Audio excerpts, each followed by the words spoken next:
तो बच्चों, आज हम लोग क्वेश्चन नंबर 6 को डिस्कस करते हैं। तो क्वेश्चन नंबर 6 का जो फर्स्ट पार्ट है, इसमें स्पेसिफिक हीट कैपेसिटी के डायमेंशन को हम लोग को फाइंड आउट करना है। तो अगर हम इसके रिलेशन को देखें तो यहाँ पे Q इक्वल टू दिया हुआ है mc T2 माइनस T1, जहाँ पे C स्पेसिफिक हीट कैपेसिटी को शो रिप्रेजेंट कर रहा है। तो हम लिख सकते हैं C equal to Q by m T2 minus T1। अगर यहाँ पे देखो ये हीट है, इसे हम एनर्जी के इक्विवेलेंट मान सकते हैं और जानते हैं कि एनर्जी वर्क के इक्विवेलेंट होता है और वर्क का जो फॉर्मूला होता है वो होता है फोर्स इनटू डिस्प्लेसमेंट।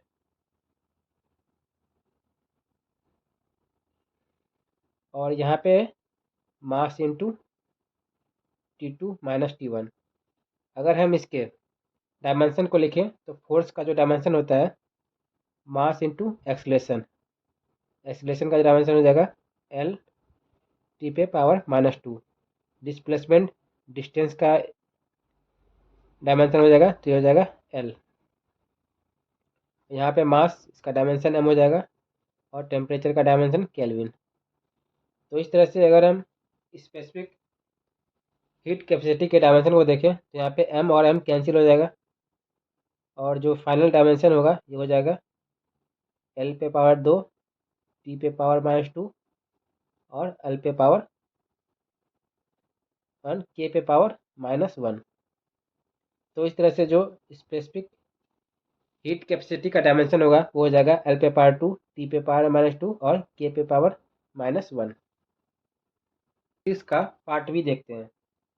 तो पार्ट बी में हम लोगों को coefficient of linear expansion alpha का डायमेंशन हमें निकालना है। तो यहाँ पे अगर रिलेशन को देखें, यहाँ पे जो रिलेशन होता है L T equal to L naught 1 plus alpha T2 minus T1। तो अगर हम इसे अल्फ़ा के टर्म में लिखें तो यहाँ पे अल्फ़ा ले हो जाएगा LT by L naught -1 upon T2 minus T1। तो यहाँ पे देखो, यहाँ पे लेंथ अपॉन लेंथ यह एक डायमेंशन लेस क्वांटिटी हो जाएगा। तो यहाँ पे जो ये कंप्लीट टर्म डायमेंशन लेस हो जाएगा, तो हम यहाँ पे 1 लिख रहे हैं और यहाँ पे टेम्परेचर का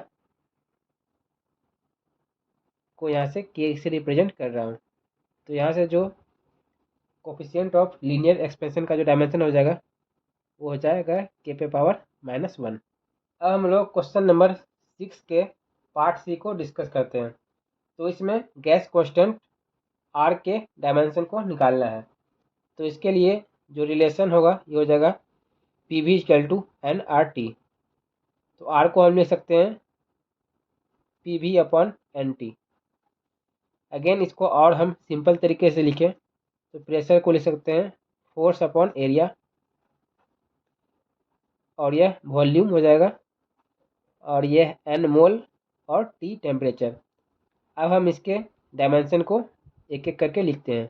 तो यहाँ जो फोर्स हो जाएगा ये हो जाएगा मास इनटू एक्सलेशन, ये हो जाएगा मास एक्सलेशन L T पे पावर -2। अगेन वॉल्यूम ये हो जाएगा L पे पावर 3, एरिया L पे पावर 2, N मोल को रिप्रेजेंट करेगा और यह टेम्परेचर केल्विन को। तो इस तरह से जो फाइनल जो डायमेंशनल फॉर्मूला होगा ये हो जाएगा M पे पावर 1, L पे पावर 2, T पे पावर -2, मोल पे पावर -1 और K पे पावर -1। तो इस तरह से